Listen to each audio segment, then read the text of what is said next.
اولاد کی تربیت۔ آج ہم بات کریں گے اولاد کی تربیت پہ۔ دیکھیں، اکثر آج کل ماحول آپ لوگوں نے دیکھا ہوگا کہ ایسا ہوتا ہے، گھر میں جو بچے ہیں وہ بہت ضدی ہوتے ہیں۔ اس کی وجہ یہ نہیں کہ گھر کا ماحول جیسا ہوگا بچے ویسی تربیت پائیں گے، اس کی وجہ یہ ہے کہ والدین جیسا چاہیں اپنے بچوں کو ویسی تربیت دے سکتے ہیں۔ اور تربیت خالی ایک عورت نہیں کر سکتی، عورت اور مرد کو دونوں کو مل کے کرنی پڑتی ہے اولاد کی تربیت۔ اور اس میں کیا ہے کہ آج کل ہم لوگ اپنی اولاد کو خود ہی غلط راستے پہ لے کے جاتے ہیں۔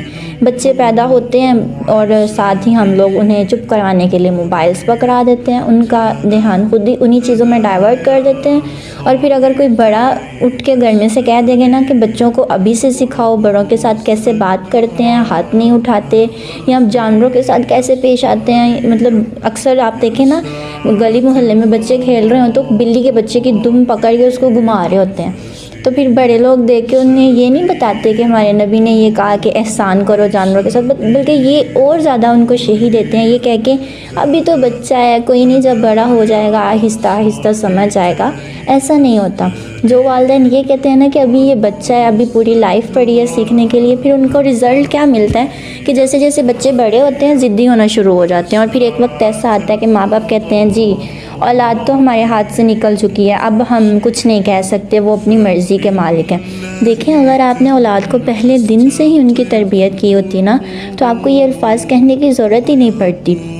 اور آج کل تو بچوں کی تربیت کرنا بہت آسان ہے۔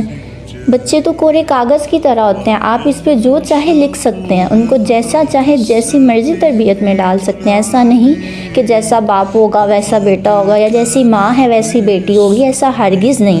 آپ اگر اچھے نہیں، بالفرض آپ کی لائف اچھی نہیں گزری، تو آپ اپنی اولاد کو اتنا سب کچھ سکھا سکتے ہیں کہ وہ آپ کے جیسے بنے۔ اور یہ بھی کہا جاتا ہے کہ ہر انسان کو موقع ملتا ہے اس کی اولاد میں بالکل ویسا شخص ڈھونڈنے کا جیسا وہ خود چاہتا تھا کہ کاش میں ایسا ہوتا یا میری تربیت ایسی کی جاتی، تو وہ اپنی اولاد میں وہ چیز کر لے۔